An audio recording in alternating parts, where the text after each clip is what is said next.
Mandating a 90-day notice period for exiting employees but expecting new hires to join within 7 to 15 days is the biggest corporate hypocrisy that has been institutionalized as a standard practice for years. It's a double standard that reeks of unfairness and disregards the value of employees' time.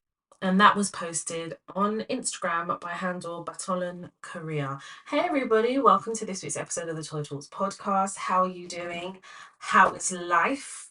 For those of you who are listening for the first time, welcome. Please acquaint yourself with some of the older episodes so that you can kind of get a feel of what we do here.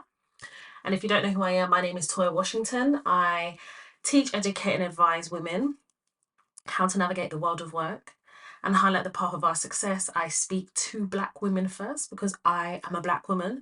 I then speak to all women and then anyone else who wants to listen, wants to learn, wants to grow in their career.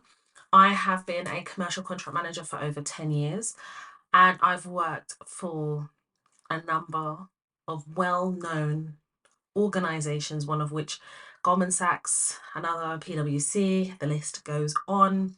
I've worked both in the public, private, and third sector, including the charity sector as well. And I have attained a level of success in my career. And it hasn't been easy, and I've still set goals and things like that for myself. But the process of having a strategy, understanding how to identify micro and macroaggressions, how to deal with conflict, how to deal with those micro and macroaggressions, how to navigate strategically in order to align yourself with what your objectives are in success and how you see success, how to get to the bag, how to set boundaries, how to deal with imposter syndrome, how to build confidence. The list of topics is endless, and I'm so proud of the body of work that we have both created here on the Toy Talks podcast. And for those of you who, Toya, this is not frequent enough. Well, I have a body of work. There was a period where I was posting every single week without fail, then bi-weekly, and I've since become a mum. I've gone permanent where I was a contractor for a really long time, and I still consult on the side, I still do other things, but I'm committing to this perm life and I'm still trying to get used to it, and we're going to get into that a bit later. The last time I recorded in the UK, we were being ruled by a Conservative government. Things have changed. And I was actually considering recording a podcast episode just before the UK elections. And then I thought, no, I'm not going to do that. And partly because I'm kind of fed up with the UK and British politics. I was in a conundrum for a really long time about who to vote for. Couldn't really align myself with any one party's manifesto. The leading parties are the Conservatives and the Labour Party, and then the Lib Dems. Right, those are the three parties. But the two I've just mentioned, the Labour and Conservative, are the two main parties. I don't align with any one of their policies. Upon doing some research, though, I realised I do align with the Working Class Party. But the problem there is not, they don't have MPs in every, they don't have MPs that represent that party in every area. So you may want to vote the Working Class Party, but they don't have a candidate that's standing for them in your area. Who do you vote for? And I think politics is quite a contentious topic. And I've said this earlier on in the Toy Talk podcasts. There are a couple of things you don't discuss in the world of work. One of them is politics.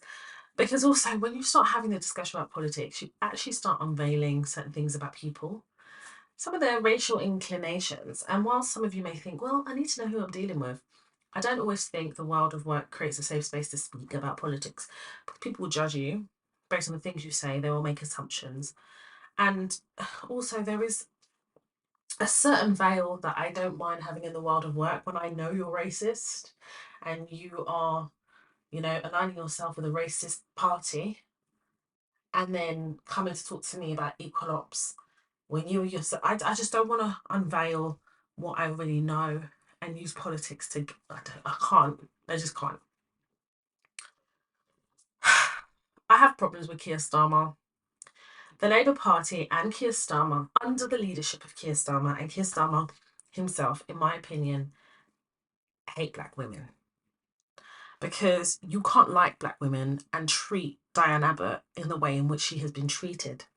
They only reinstated her as the party whip because of the uproar from the community about the way she was treated. You see, Keir Starmer wanted to restore her. What he did actually was restored her to restored her whip.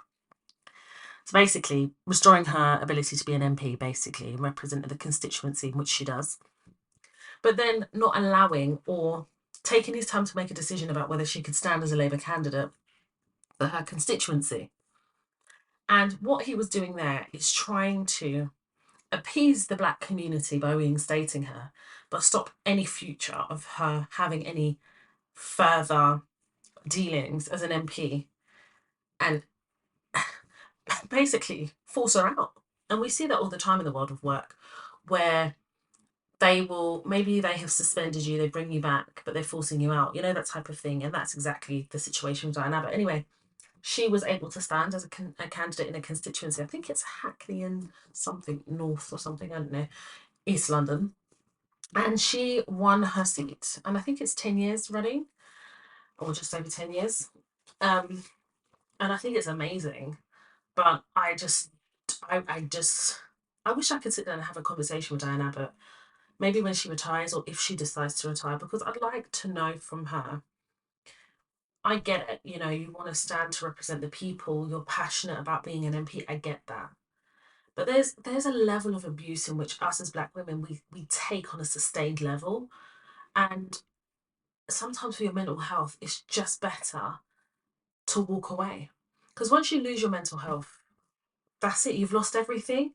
Your mental health is so important. So for me to see and witness how she's being treated, and this is before she's actually been able to sit and tell us the real raw of the treatment she's received. This is the treatment that we've either observed, we've heard from third parties, or we have seen in the Houses of Parliament. I beg to I'm scared and I shudder to ever imagine what she has, like her treatment behind closed doors. And I feel like if she was to write a book, it would be a bestseller, definitely New York Times bestseller if she was to release it over there as well, because our US cousins are very interested in the UK politics and the royal family. So I'm sure there is an audience there for this book, Diana. But and I think it should be called The Life and Times of Diane Abbott. Literally the life and time, because I feel like she's lived a really interesting life. And the times in which she has lived, how many decades has she been an MP for? Under how many different prime ministers she's been an MP as a Labour candidate? That even I'd love to ask her, like, why Labour? Why? Like, what is it about Labour? Why not another party, obviously, outside of the Conservatives? Like, what is it about, those leaders that you're willing to work under? Like, what is that about? And I think for me, it's because, you see, the Labour Party is Diane Abbott's world of work. I have a whole podcast episode about Diane Abbott and her treatment. But that's the world of work. And I just feel like, as black women, we stay longer than we need to. Because I think there's an element of defiance in us, which I get, it's from a space of survival, but the defiance of not wanting to give up, even though you're at breaking point and you're about to break. And there's an element, I believe, as black women, whereby we feel that we can handle that level of stress and pain. And it's quite mentally, it's quite mentally destructive. And I feel like as black women, the reason we hold on is because we haven't broken, as if breaking is like confirmation that we can't take anymore. And I feel like there's times when we have to step in front of ourselves and say, actually, I don't need to be broken to feel like I can break. You should know, or we should know as human beings, that we cut and bleed just like everyone else. So to be broken cannot be a badge of honor in any way. And I believe, isn't Diane Abbott like 70 years old or something? And I say that because I feel like with Diane Abbott, I feel like she's 70 years old, and there is no care or be kind levied towards her. And at her age, I'm like, how much more can you really take before you yourself are like, my dignity will not allow? Do you know what I mean? I think I've just gotten to that stage of my life where I realize that I don't need to be broken to know I can break. I'm there. If it gets too much, I will walk away. At work, if it gets too much and I'm sounding those alarms, I'm not going to wait for you to talk me into continuing mental torture that I'm enduring under your regime. I will go because your mental health. I mean, when I say there's no second chances with mental health, what I mean is once you're broken once, there is a low point, and then you risk of re-entering that low point because it's like that vortex has been open, if that makes sense. I hope that makes sense.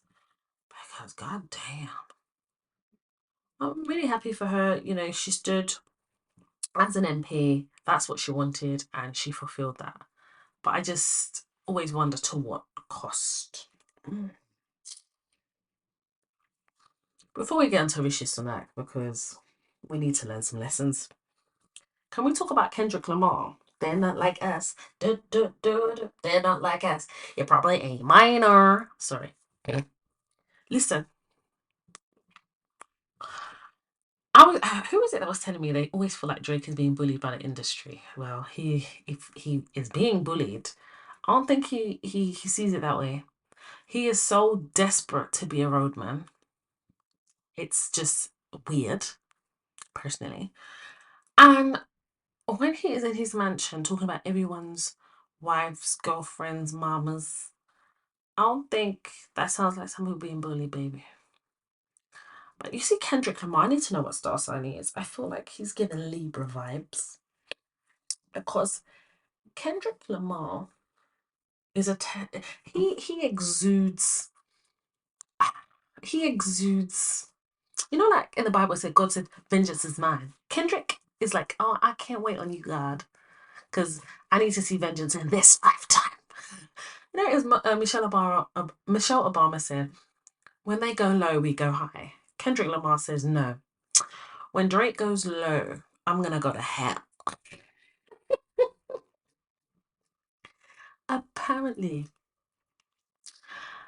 they think that he's gonna get, what is it? Oh God, I can't even remember the award, but he's set to get many awards for this song, and I'm not even gonna lie, it's a bop.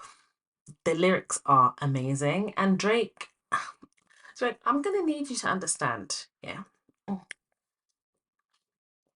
You still have to respect those who have built their career off the back of hard work.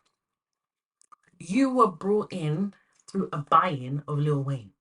And don't get me wrong, Drake is very talented. But I always feel with Drake, he always oversteps. Yeah? And I don't always feel with Drake that he acknowledges his privilege. Drake has privilege. He does. He doesn't acknowledge it. And a lot of the artists that are really dominating have had to work their way. Like they didn't have a rich parent. They didn't have, a lot of the artists, especially in the States, I feel have a backstory that is then the platform for their great music. And I feel like Kendrick Lamar is like a living legend. What did he do to you? Like, how did this all start? Like, listen, when this rap beef started, I was in Kenya. So I just saw K just like, he was like, this is the greatest battle of hip hop history of all time. And then obviously, I'm always late to the party, but I'll always attend. And then I heard Kendrick Lamar, they're not like us. I was like, they not like us at all, honey. Right, let's move on to Rishi Sunak. So I'm hoping that you all know who Rishi Sunak is, right? He was a former Prime Minister of the UK up until last week, and the former leader of the Labour Party up until, I think he resigned today, didn't he? Was it yesterday? I can't remember. But yeah, he's neither of those anymore. I'm just going to be very honest about my view here, as always. But Rishi Sunak, the problem I have with him is, and the lessons we have to learn is, you need to know what you're good at. Not every, not everyone can be a performer on the stage. We can't all be the lead singer. You can't always be the lead character. You can't always be the lead singer. Somebody has to be the sound engineer and be good at that. Somebody has to be able to be a really good backup singer. Someone needs to be a really good bass player. We can't all crowd to the front of the stage. But you have to know what you are good at.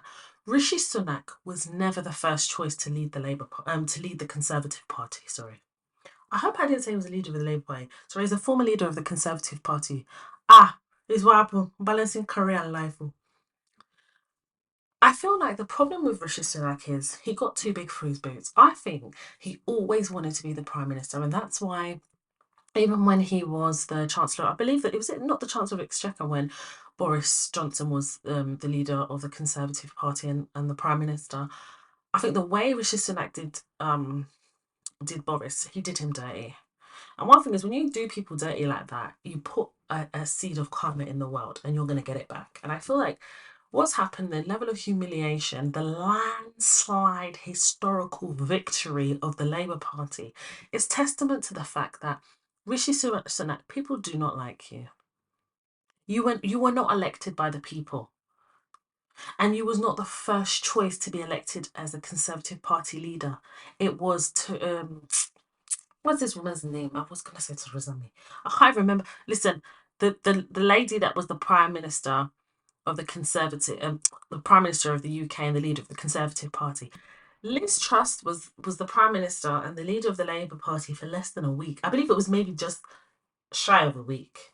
But she was chosen by the Conservative Party to lead. And remember what happened is Rishi Sunak was contesting to lead the Conservatives, Liz Truss, and a couple of others, right?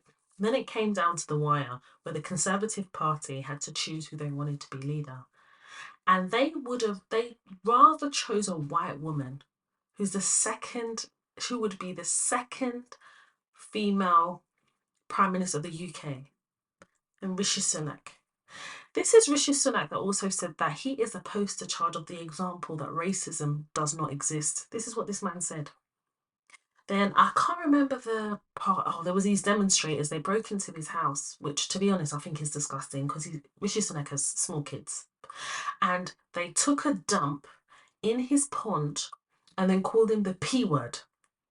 Rishi Sunak then came onto TV and said he repeated the word and said basically he said he was racially discriminated against in front of his daughter,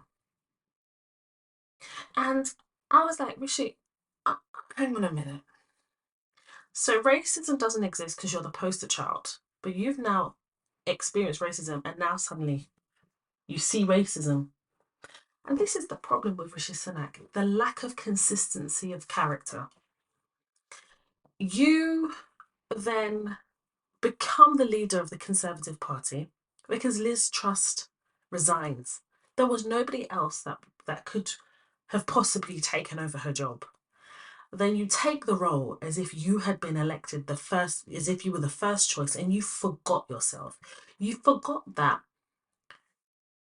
people do not have to like you, but they should respect you.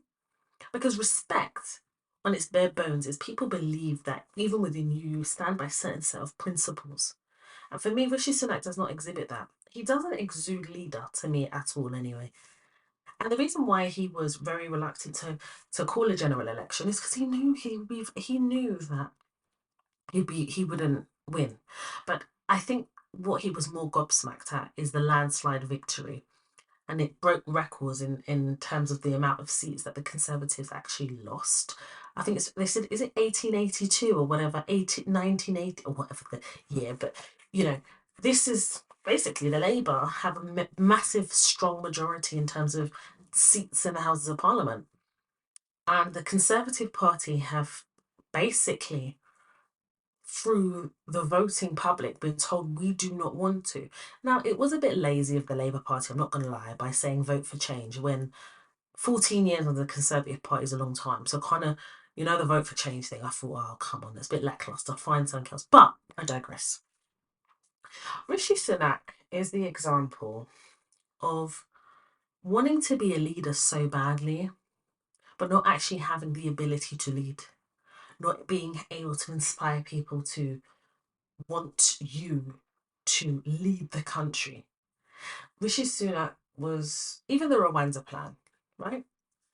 That Rwanda bill. Suella Braverman was really clear. She says, this isn't going anywhere. They spent millions and millions upon millions of pounds to set up like the deportation places or the homes or deportation homes, but you know what I mean, in Rwanda. They paid the government over there in Rwanda to basically set up where when they are now sending them over to sending uh, what they would call illegal immigrants to Rwanda. The setup of the infrastructure of that whole process, the UK paid for it. The chartering of the planes, they will now come and tell me about Greenpeace and how to save on pollution. You paid for chartered flights to go to Rwanda. So, well, isn't it so Braveman that even went to Rwanda to go and check it out? So that one, she was endorsing it as well. So let's not even go there. But she did throw Rishi under the bus. But again, why wouldn't you if you were her in that position and all the rest of it? Yeah. Rishi Sunak's legacy may be that he is the former prime minister of the UK, but it's also going to be that he lost re-election by a landslide. That's crazy to me because that's what people are going to remember. You have to understand that not everybody can be a leader and not everybody must lead from the front. We have to also take the point here that no one wants to really be a Rishi Sunak. Do you? Because me, I personally don't. When you focus on your focus and you focus on your ordained journey, you'll be good at that because that's what has been ordained for you. But you can't want to be benefiting from somebody else's journey, or you can't want somebody else's victories because you think, okay, well, I have that level of experience, or I feel like I'm on that person's level because I've studied and I've done all of this. What is for you will never pass you, but what you decide to take, you may not be able to hold on to. And that is what Rishi Sunak signifies to me. That you can't always, number one, when you, I applied for a job a few years ago, right? I say I applied for, but it was through an agency. I applied for this job, right? And I had an interview, and the interview went well. It went well insofar as it was more now about personality fit. It wasn't necessarily about the work. Bearing in mind, I was contracting for over 7 years, so I've seen a lot, and there's still a lot to learn, of course. But in terms of experience, I don't think that was called into question at all. But now I think it was more about personality fit, right? But for all intents and purposes, the interview went really well. I didn't end up getting that job. I have a friend in my industry, and I call her a friend because we've built up a really lovely friendship. It's really nice. And she's one person who I really trust in terms of if I needed her to peer review, if I needed someone to peer review, I would go to that friend because I genuinely think she's really good at her job. I trust her opinion. I trust her experience to be able to kind of peer review or give me contractual advice. I would trust her. And she basically had applied for a role at this particular organisation. Now, this is where the world is small. So she ended up getting a job. And she has been living in hell. Hell. Because the woman that interviewed me is interviewed my friend and is obviously my friend's line manager. So this world is so small. So when my friend told me about this role and what she's going through, was like, oh my God, I had an interview there. And I did actually get the job. I said, who interviewed you? She told me. I said, Jesus. She said to me, Toya, God loves you so much. God loves you. You talk about your ancestors, they are really protecting you. Because if you had got this job and taken it, Toya, they would have run you mad. And the thing is, you would have had to blow up the spot. As in, you would have to cuss out the woman and leave because the woman is crazy. My friend went ahead and showed me screenshots of conversations with this woman. She's just being unnecessarily aggressive, obstructive, disrespectful. I couldn't even believe somebody could write the things that that woman did. The reason I give this story is sometimes when you are rejected for a job, it's because your ancestors and the Lord Jesus Christ is trying to protect you. Sometimes what you deem as a rejection is actually a protection. What you deem as a rejection is probably a protection. Rishi Sunak, they never selected you. Your ancestors were trying to tell you something. The Lord Jesus Christ was trying to tell you something, but you would not relent. Personally, for me, if I'm not your first choice, I'm definitely not going to be waiting in the wings to be your second choice. Because I'm not that desperate for it, whatever it is.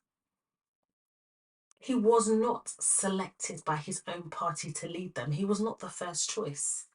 When Liz Truss resigned, yeah, backup plan. That's Rishi Sunak is the backup plan.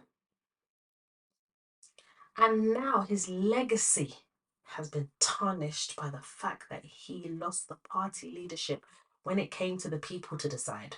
See, when it came to the Conservatives to decide, you weren't even their first choice. And now the people have decided they don't even want any of you Conservatives as limited as much as possible. That's crazy. Because being a prime minister is a big deal. Like even, and he's not just he's just not just a prime minister. He's the first Asian prime minister here in the UK. That is huge. But nobody's remembering that. What people are remembering is how badly he lost. You need to think about, when I talk about learning lessons from Rishi Sunak, you need to think about how much you respect yourself enough to know when to walk away. Remember how I started this? As women, as black women, for some reason we're doing endurance. And I'm letting everybody know I'm low iron, honey. There is a limit to what I can endure, and I have a lack of patience of even being able to deal with bullshit.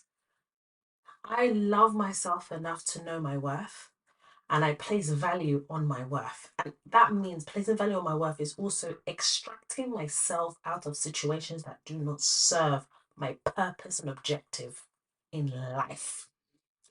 That's the level of betting on yourself you need to bet on yourself. I said it before on my Instagram. I bet on me. I bet on me. Because I've taken years to understand who I am. I've walked in that wilderness, and I have a podcast called Walking in the Wilderness. I've done the reflection, I've done the learning from experience and continue to learn from experience. I am a student of life. And I said to my friend actually, who's actually really being bullied at work in a way that even I was just flabbergasted at the ferociousness of the bullying. And I said to my friend, I said, listen, it takes years to build self-confidence because you're also battling self-doubt, but it can take 2 minutes to crush someone's self-esteem. It takes years to build self-confidence, 2 minutes to break it and break someone's self-esteem. And for me personally, I'm not willing to compromise the years of growth, the building that I'm continuing to build, to allow somebody 2 minutes of an opportunity to break me just because they can or they think they can. Amongst all of this, Rishi Sunak is a multi-millionaire. His wife is an heir to £1 billion fortune. So I'm sure he'll be crying in his Lamborghini or crying in his multi-million-pound, zillion-pound house. I know that. But the reality is he's still a human being. And legacy is important, because if legacy wasn't important to him, he wouldn't have been so desperate to be the prime minister. But it cost him his dignity. He had to give up his dual nationality. His integrity was constantly called into question. His source of his wealth was criticized constantly. I mean, is this the price of power? That's crazy to me. And this is the part of politics maybe I just don't understand, because what Rishi Sunak has gone through, and he's gone through something. Don't ever limit it because he was a prime. He's gone through a lot, you know. And even though he wants to make himself the poster child of, oh, there's no racism here in the UK, I believe that anybody who is of colour and you are sitting there saying that racism doesn't exist, you've got traumas that you need to work through, because you know it does. So you're saying that to hide away from us uncovering the trauma that you've gone through and now patching it up with lies. That's rubbish. Rishi Sunak should be an example to us all. Go where you are celebrated, stay where you are wanted. I can't work for an organisation where they treat me like shit, or where I am bullied so bad that going into the office is like wrenching the pit of my stomach. That was Toya in her 20s. Where I sit now, if I could go back in time and speak to my 20-year-old self, I would say, Toya, put some respect on yourself. Because as you are building character and you're learning and you're falling down, you're picking yourself up. You are not a football to be kicked around.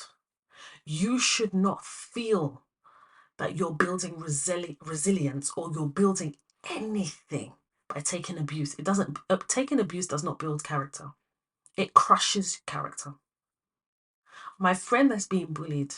Now, if it's the case of, oh, I've never worked with this friend before, I would say, friends, give me full picture. I didn't have to ask her for a full picture. When I say full picture, I mean a real holistic view. I never had to ask her that. I've worked with her before. So I know her character and we've built a friendship. I know her. And I said to her, there would never be a situation where this would ever be deserved, by the way. Huh? I told her. I said, but you have to advocate for yourself. She said, Toy, I just want to get through my contract. I said, you're not going to be able to get through your contract. You're not sleeping. Sunday, 6 o'clock, you're having constipation or you're having diarrhea. It's one or the other. Your hair's going to start dropping out. Yeah? You're going to start entering the world of depression. You don't have to endure anything. But you know what you have to do? I told her you got to bet on yourself. I said, what's the worst that can happen? You talk to your manager and they terminate your contract because you can't get any other contract. I said, I'll make it my mission to get you a new opportunity. I said, but it's not about you telling your manager. It's not about that. It's about being able to look back on this situation and know that you bet on yourself by advocating for yourself. I said, you get to a certain stage in life and in your career where you realize that if you do not advocate for yourself, it's like you are complicit in the insults and the bullying you are receiving in an organization where you're being paid and the person that's bullying you is also being paid. What's the difference? What's the difference between you and that woman? She still has to sit down to use the toilet. You sit down to use the toilet. You bleed like her, she bleeds like you. So what's the difference? There's no difference. The only thing that she thinks that separates both of you is because she thinks she's better than you, because she's more senior than you and she's your boss. I said, listen, a true leader doesn't have to crush the junior members of staff to feel empowered. A true leader supports. A true leader allows you to be who you are, set the boundaries, and allow you to operate and work in your greatness. A real leader is a person that will take you aside, advise you, but in front of others will not only defend you, but support you. A true leader, a true boss, a true person that understands how to manage people is able to understand that mental health is critical and your mental health is being compromised. Do you know, my friend set up a meeting with her boss, explained what was happening. Do you know that my friend then said to me that her boss was shocked? Her boss was shocked. He didn't believe that this woman could bully her. She gave examples. He was dumbfounded. He said, don't worry, leave this to me. I'm going to do X, Y, Z, X, Y, Z, X, Y, Z. Let me check in with you at the end of the week. My friend called me back. She said, Toya, whether he does anything or not, it's immaterial, really. Do you know how good it felt that I was advocating for myself and setting boundaries on what I expect and how I expect to be treated, and that I was no longer going to take nonsense? Because just because I'm a contractor doesn't mean I have less rights than somebody who's a per member of staff. I'm still a human being. I have a right to be respected and have dignity in the workplace. I said, yes, you do, darling. And you're going to look back in this situation, and I promise you, no matter how you have felt, no matter how much this woman has made you feel, you advocated for yourself. And that to me is not only brave, but signifies somebody who is no longer going to take the bullshit. That very same woman was angry at my friend for complaining about her bullying her. I said to my friend, so what? She wanted you to suffer in silence. Is she mad? So she's angry that you told her boss. That's crazy. So what does she expect you to do? I said to my friend, you see that person? That's a career bully. As in, she spends her career bullying people and she gets away with it. Because the normal consequence is somebody, you may push somebody far enough and they're either going to meet you where you are, or they're going to go to your boss, or they're going to go to HR. I said to my friend, you're even better than me. I had to tell her, do you remember that podcast episode? Bully Boss? No, is it? No, I don't think it's Bully Boss. So. Oh, I can't remember the episode. I can't remember what the episode's called. But do you remember that guy that tried to bully me? And when I made a formal complaint against him, I attached all my evidence and I copied him into the complaint to HR because he needed to know what I was tabling against him. You see, one thing with me, I'll never look for your trouble. But if you look for mine, you will find it in abundance. Because I've worked so damn hard to get to where I am. Both academically, experience, and psychologically. Not now I'm landing somewhere to come and earn my money. You're coming here to make my life hell. Because I represent what you do not like. I represent legitimacy. I have not had to depend on any privilege. And obviously, they don't see any fragility in black women. So we know I'm the fucking real deal. So there's absolutely no way on God's earth that anybody will think that you can try me and get away with it. You will not. And as I'm dealing with you, I'm reporting you to the ancestors at the same time. Double whammy. Don't try it with me. I am respectful to a point. And when you reach that point, you won't even sleep because the ancestors will be visiting you, dealing with you. Don't try it with me. Ever. Rishi Sunak compromised his dignity. In my opinion, he compromises dignity. And unfortunately, not everybody's a leader. He's not a leader. He's not. And the party didn't believe in his leadership. That's why they never chose him. They chose Liz Truss over him. You have to do what you are good at. You cannot have the same strengths as somebody else. You may want the same things as they have, but my dear, are you willing to go on the journey? You see, when people start wanting what other people have, the thing is, people don't always show the lows of the journey they had to go to, but you act like the lows don't exist. So what are you really wishing for? The hell and the lows that somebody went through to get that? That's what you want for yourself? You should be wanting what God has ordained for you, what the ancestors have before you, not what somebody else has, because you cannot handle it. You don't know what they had to go through or sacrifice to get that thing. So let us take this opportunity to learn from politics, Because what happens in politics usually happens in life. Remember, I've told you this before. I've told you.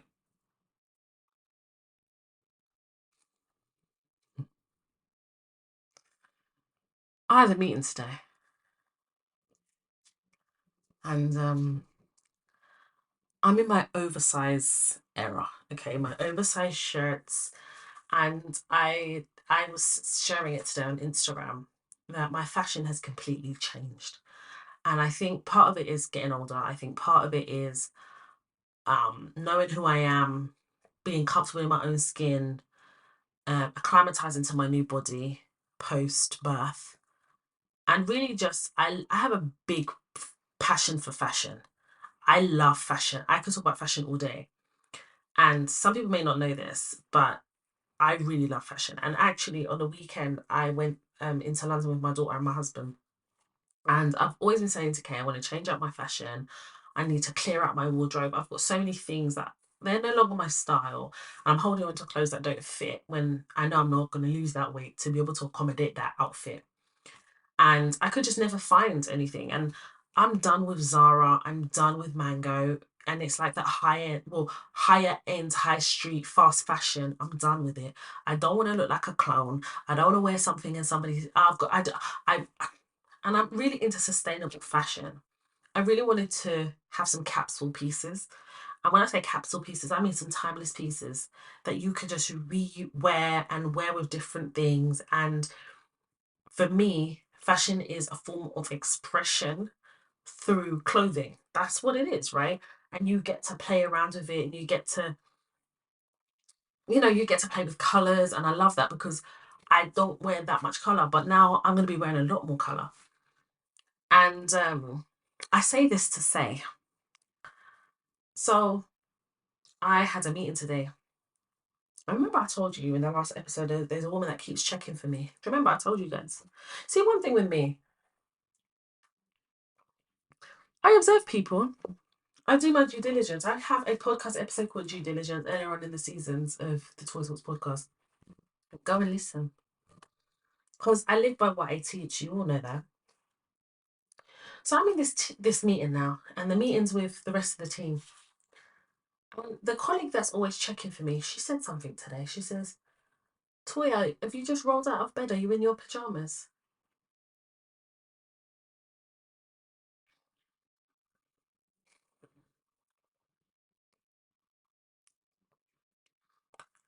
You all know I don't start shit.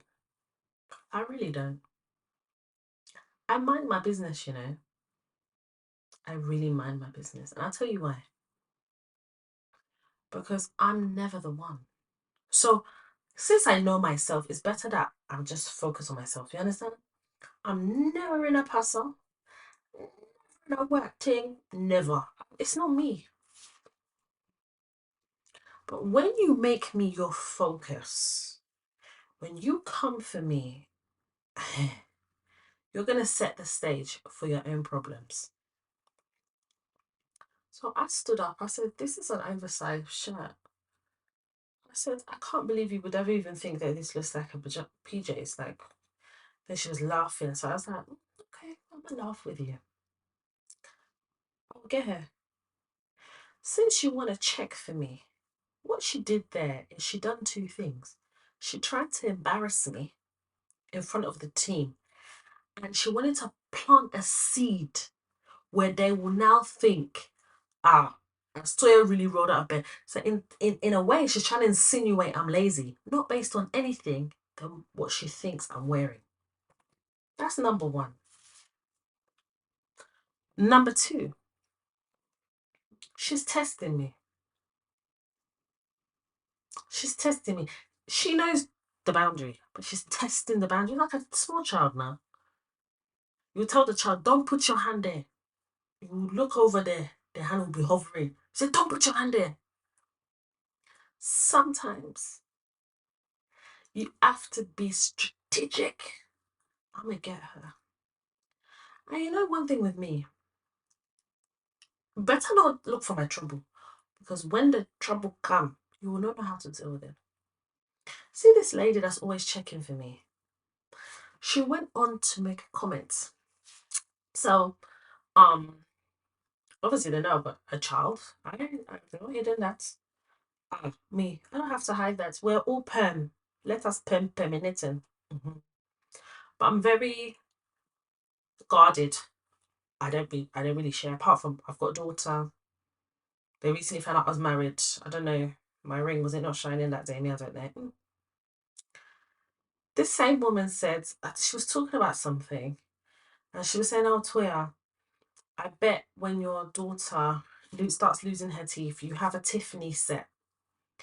You've probably got a Tiffany set to keep her teeth in, and you've probably got the same a Tiffany set for her birth certificate. Tiffany this, Tiffany that." This woman said this all unprovoked. She was just talking. Let me tell you something. You know when you want to know the soul of somebody, just shut it up. Shut up. She's talking. I'm quiet as a church rat. I'm just watching her. You know what she's demonstrating to me? I make her feel very insecure just by existing. So, in true Igbo babe fashion, I'm gonna give her what she's looking for. Every time she sees me, I'm gonna be in something expensive. Because clearly, luxury and the fact that this black woman has any form of luxury is doing her something.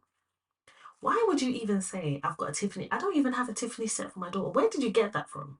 It's what you've in your head. You've got a story about me. Just because I come in, I dress well. Let me tell you the truth. Anytime I go in that office, I dress well. Listen, I just told you I love fashion, but I know what suits me. So I don't wear what's trending. I wear what suits me. I remember I told you guys last episode, I like handbags. That's my jam. Handbags and trainers.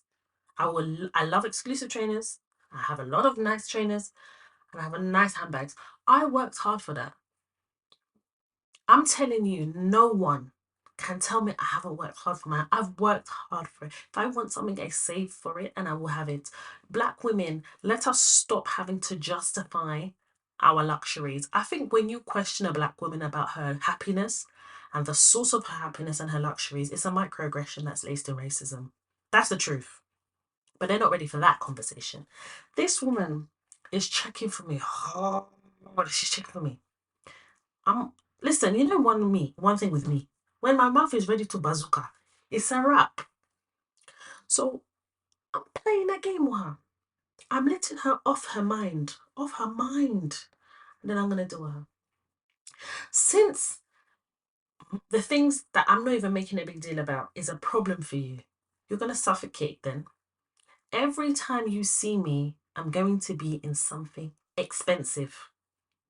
And the next time she says something, I'm gonna say to her, why is it that black women can't enjoy nice things without it being polarized as something negative? I'm going to say it to her. And I'll let you guys know the answer to that question when I say it to her. Because you know what we're never going to do? You're never going to use something I enjoy, minding my business, to try and embarrass me. Because that's what it is. We're not friends. Let me tell you something. For those of you that will say, it's just a joke. You see, the problem with this joke, don't even come to me with the word banter because I think the word banter is dumb. It's banter. Did I tell us Batman about banter? What rubbish is that? But the problem with these cheap jokes is this. When you have friends, you make jokes with them because you've developed a type of relationship where you're able to identify what is at least a joke because you have a relationship with that person, right? How can you try to crack a joke about something personal, but you don't know me personally? That's not a joke. That is a stage to table your insecurities. So what I'm gonna do is make you feel. Oh, what I'm gonna do is make you feel as though your insecurities are your problem because it's your problem. What you're never gonna do is try to embarrass me because I like nice things. It is not my fault that you've been wearing the same trainers since 1965. Don't try me. Because when I was suffering, I didn't see anybody. When I couldn't even afford sanitary pad and I had to roll tissue, I didn't see anybody. When I didn't have a handbag to take into the office and I had to use brown tape to sellotape the handle of my bag that was broken, I didn't see anybody. When my electricity went off because I'd used even the emergency money or the key, and I had to wait the next day to top up because I was getting paid the next day, I didn't see anybody. I make no apologies for the things I have that I have worked hard for. Because let me tell you, when I was suffering in that library, drafting coursework, I didn't see anybody. When I was in exam, busting my brain, navigating dyslexia, I didn't see anybody. So the very fact I'm in the same table as you, don't ever think I'm new to this. I grew to this. Since you want to put both of our legs in one trouser, I will use your insecurities to embarrass you. Because I didn't start this, but what I'm damn well going to make sure is that I end this. Because, dear black women, you are not a punching bag for other people's insecurities.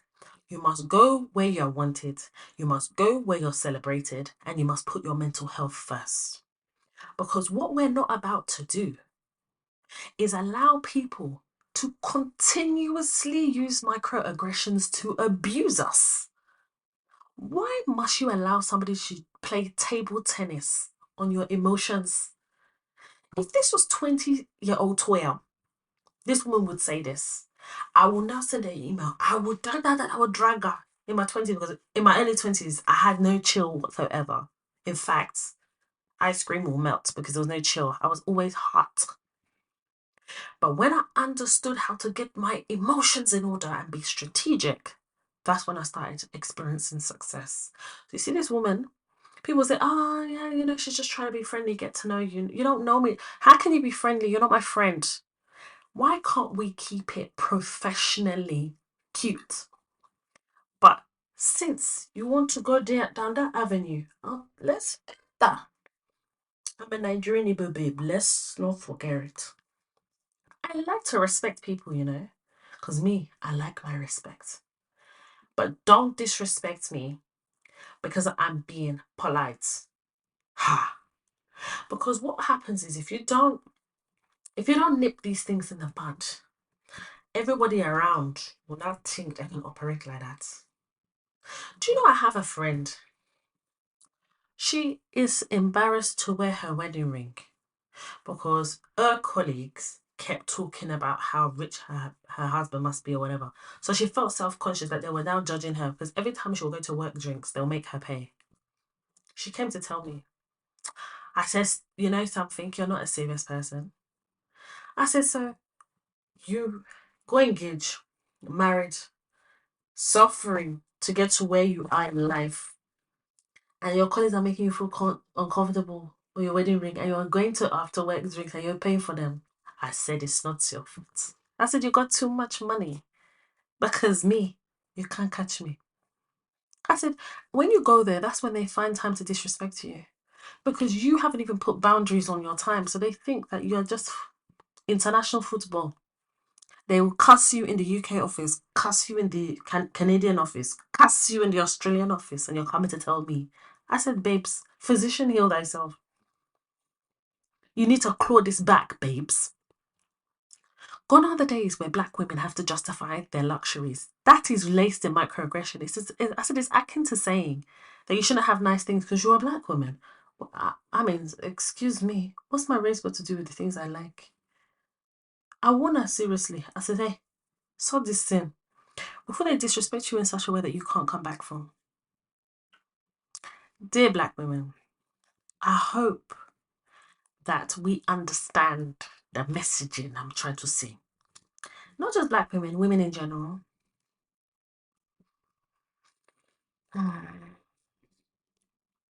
Let us learn from Rishi Sunak. That's really important. There's so many lessons.